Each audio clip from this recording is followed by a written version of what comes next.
भंवर गुफा के महल विराजी, सत्यलोक चढ़ अचरज गाजी।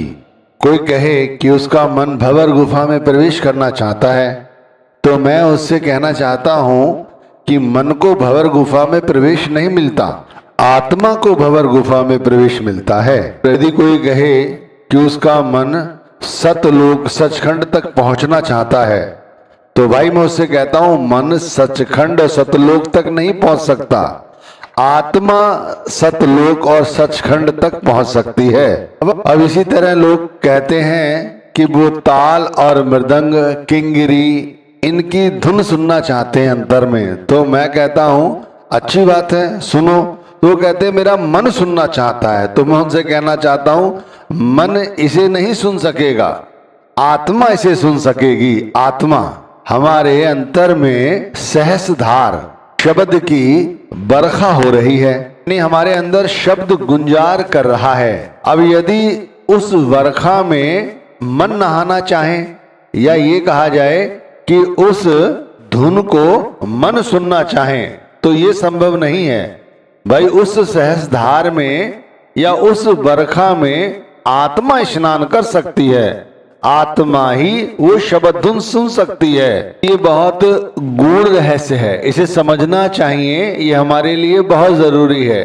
अब ये कहना सुमिरन इस तरह कर लो, सुमिरन उस तरह से कर लो, सुमिरन करते समय ये सब बातें छोड़ दो, ध्यान करते समय ये बातें अपना लो, ये सब ठीक है, लेकिन अब इनसे आगे बढ़ने की जरूरत है। इसीलिए आज का सत्संग बहुत ही अच्छा है। इसके अंदर आत्मा किस तरह से भंवर गुफा में प्रवेश करती है ये बात समझो, कैसे सतलोक तक चढ़ जाती है। तो इस सब के लिए क्या करना जरूरी है? सबसे पहले अपनी आत्मा को मुक्ति दिलाओ।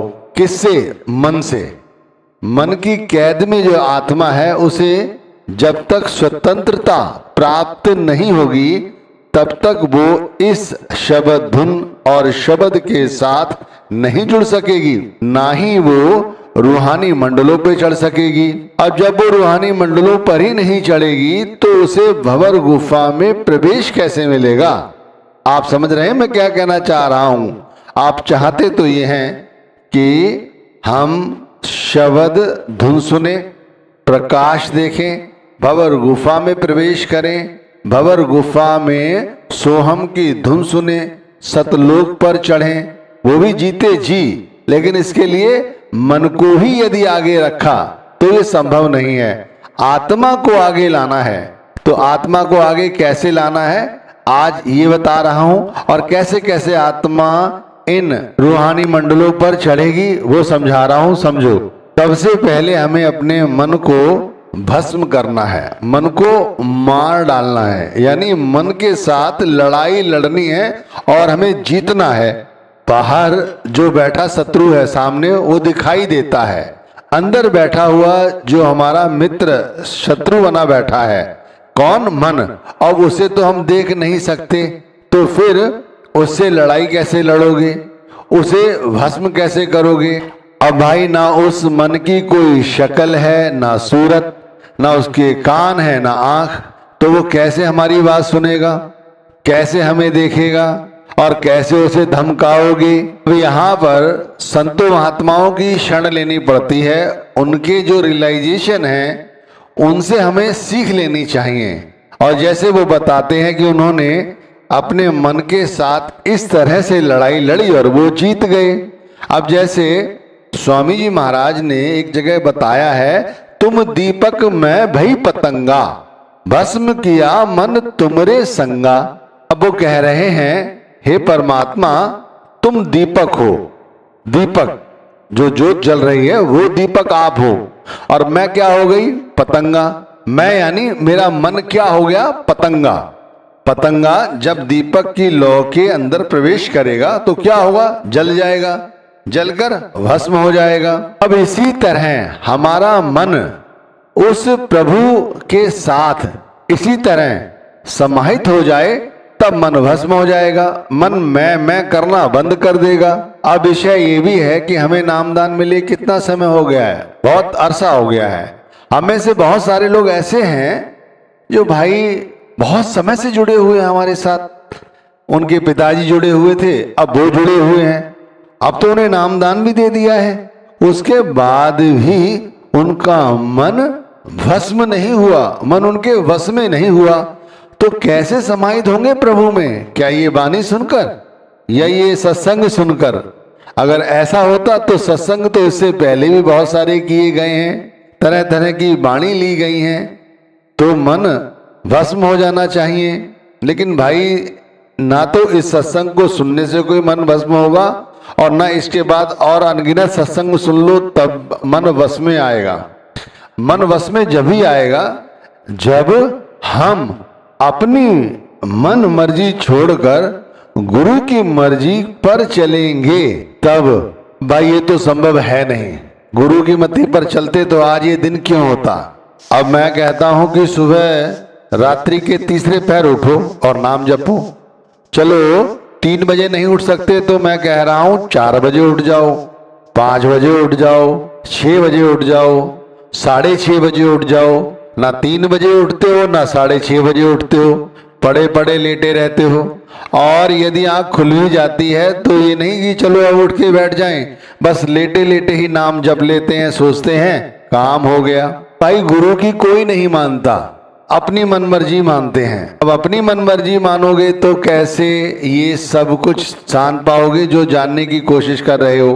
भाई हमें महत्वाकांक्षी होना चाहिए, तभी हमारी आत्मा प्रेरित होती है और हमारे सामने नए नए अवसर आते हैं, नई नई चुनौतियां आती हैं। हम उन्हें बहुत अच्छी तरह हंसते खेलते स्वीकार कर लेते हैं और जीत भी जाते हैं। रात्रि के तीसरे पहर क्या, उससे पहले भी उठ के बैठ जाओगे। यदि चिंता होगी और इस अवसर का लाभ उठाना चाहोगे तो भाई उठ के बैठ जाओगे, कोई आपको जगाएगा नहीं, अपने आप उठ जाओगे। अलार्म भी लगाने की जरूरत नहीं पड़ेगी, बस मन में इच्छा होनी चाहिए। अब मैं बहुत सारी उपमाएं आपको देने लग जाऊं कि मन को इस तरह से, जैसे स्वामी जी महाराज ने समझाया कि भाई वो दीपक हैं और हम पतंगे की तरह मन को उस तरह वहां ले जाएं तो मन वहां जलकर भस्म हो जाएगा, हमारी इच्छाएं खत्म हो जाएंगी, तृष्णाएं खत्म हो जाएंगी। मन की आशाएं, इच्छाएं, तृष्णाएं ऐसे खत्म नहीं हो पाएंगी जैसी हम प्रैक्टिस कर रहे हैं। हमें और मजबूती के साथ इसके साथ लड़ाई लड़नी है। देखो मैं एक आपको सहज तरीका समझाता हूं। जैसे हमें बहुत सारे शौक हैं, हमारे मन को मौज मस्ती का शौक है तो हम बाहर घूमना पसंद करते हैं, रात्रि में क्लबों में जाना पसंद करते हैं, थोड़े सुख और आनंद के लिए पर स्त्री गमन करते हैं, और बहुत सारी बातें हैं। इसी तरह मन को और नए शौक पैदा करो। जैसे ये सब स्वार्थ के शौक हैं तो परमार्थ के शौक भी मन को पैदा करो। कैसे कैसे? जैसे मन को ये शौक पैदा करो कि मेरा मन भंवर गुफा में प्रवेश करे। बहुत अच्छी बात है, मन तो भंवर गुफा में प्रवेश नहीं कर पाएगा, लेकिन मन को इतना शुद्ध करो, उसका आचरण शुद्ध करो। मन को ये शौक दिलाओ कि भाई वो शंख और घंटे की आवाजें सुने, अंदर के नाद सुने, अंदर जो बांसुरी है वो सुने, अंदर के मृदंगों की आवाजें सुने, ढोल नगारे सुने। जहां लोग इतना कुछ कमाने के बाद भी, इकट्ठा करने के बाद भी दुखी हैं, वहीं मन को प्रसन्न रखना सिखाओ। मन को आंखें खोलकर रहने का अभ्यास कराओ। जैसे जो स्त्री है, बेटा बेटी है या कोई अन्य रिश्तेदार हैं, ये सब यहीं के हैं, इस शरीर के साथ इनका रिश्ता है। जब शरीर नहीं होगा तब ये सारे रिश्ते खत्म हो जाएंगे। तो मन को ये एहसास दिलाओ, क्यों भाई इस बच्चे के साथ इतना मोह किया हुआ है कि हम नाम नहीं जप पा रहे हैं। जब नाम जपने बैठते हैं तब मन बहिर्मुखी हो जाता है, इसी बच्चे के साथ नई नई कहानियां गढ़ता है। इसी तरह किसी स्त्री प्रसंग में मन लिबड़ा हुआ है तो भाई इस स्त्री प्रसंग से क्या फायदा होगा? थोड़ा सा क्षणिक सुख है और फिर कितना बड़ा दुख हो सकता है। आप कभी विचार करो, लोगों के साथ घटनाएं घटित होती हैं या नहीं होती हैं? जब पकड़े जाते हैं, घर बर्बाद हो जाते हैं, पिटाई हो जाती है, यहाँ तक कि हत्याएं तक हो जाती हैं। सोचो, विचार करो। मैंने कहा ना, मन को आंखें खोल कर समझाओ। अब जैसे आप किसी दुकान पर सामान लेने गए, वो दुकानदार की आंख चूक गई, आपने तुरंत उसके गले से कुछ पैसे चुरा लिए या कोई सामान उठाकर अपने सामान में रख लिया, क्या फायदा होगा थोड़ा सा लेके आपको? सोचो, क्या आपके साथ ये सामान जाएगा? हम तो एक सुई भी अपने साथ नहीं ले जा सकते, फिर इसकी चोरी क्यों कर रहे हैं? ऐसे ऐसे जब आप मन की निगरानी करोगे तब मन वश में आएगा, तब मन समझेगा सच है क्या। अब हम सत्संग सुनने जाते हैं, हम वहां क्या देखते हैं? बहुत बड़ी संगत है, पर वहां भी मन का ही तो पसारा है। देख लो, वहां भी स्त्रियों को अलग बिठाया जाता है, पुरुषों को अलग बिठाया जाता है। क्यों बिठाया जाता है? क्योंकि वहां भी मन अभी तक स्त्री और पुरुष में भेद ही नहीं समझ पाया। अरे आप समझिए, आत्मा ना स्त्री है ना पुरुष है, आत्मा तो आत्मा है।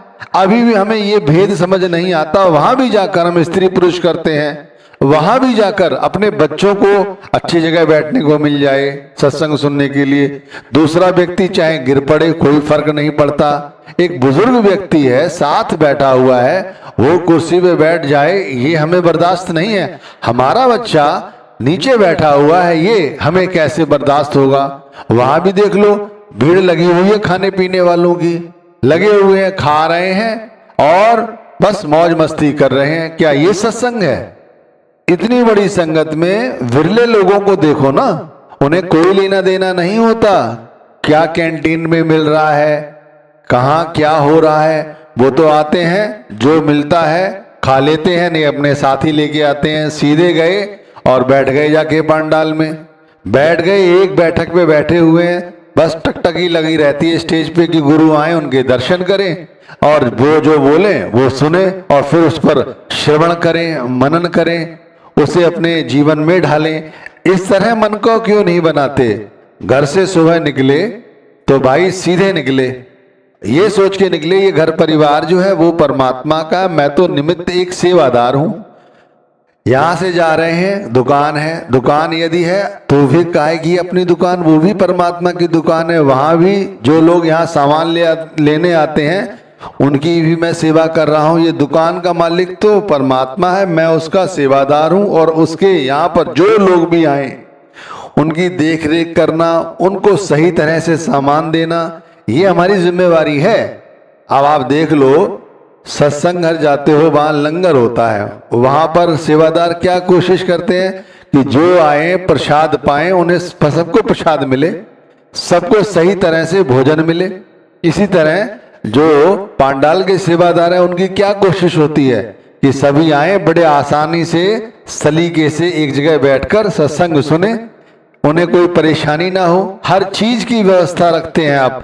जब वहां पर गुरु की संगत की देख रेख कर सकते हैं तो फिर 24 घंटे जो परमात्मा ने हमें दिया है उसकी देख रेख क्यों नहीं करते? इसीलिए तो मैं कहता हूं मन को आंखें खोल कर समझाओ, ऐसे धीरे धीरे मन मानेगा और फिर जब सुमिरन करने बैठोगे तब आत्मा जागृत होगी, फिर अंदर शंख और घंटे के नाद सुनाई देंगे, फिर बांसुरी सुनाई देगी। कहा है ना, घंटा शंख नाद धुन गाजा, वीन वांसुरी अचरज बाजा। ऐसा बाजा अचरज है, ना हमने कहीं बीन देखी, ना बांसुरी देखी, ना घंटे देखे, ना शंख देखे, फिर भी बजे जा रहे हैं, बजे जा रहे हैं, कानों में रस घोल रहे हैं। ये सब कैसे है? पहले मन शांत हुआ, पहले मन शांत हुआ। हमारा मन शांत नहीं है दोस्तों, मित्रों, बहनों, भाइयों, बीवियों, बुजुर्गों, हमारा मन शांत नहीं है। मन शांत करने की कोशिश करो। जब मन शांत होगा तभी भक्ति का सूर्य उदय होगा, और जब वो सूर्य उदय होगा तब अंदर अमृत की धारा वर्षेगी, तब आत्मा उसमें स्नान करेगी। सहस धार अमृत की बरखा, गगन मंडल जिसे जैसे चरखा। जब आत्मा उस सहस्धार में, अमृत के सरोवर में स्नान करेगी, फिर वो आगे की ओर चढ़ेगी, फिर भंवर गुफा के महल के नाके पर पहुंचेगी और फिर शब्द के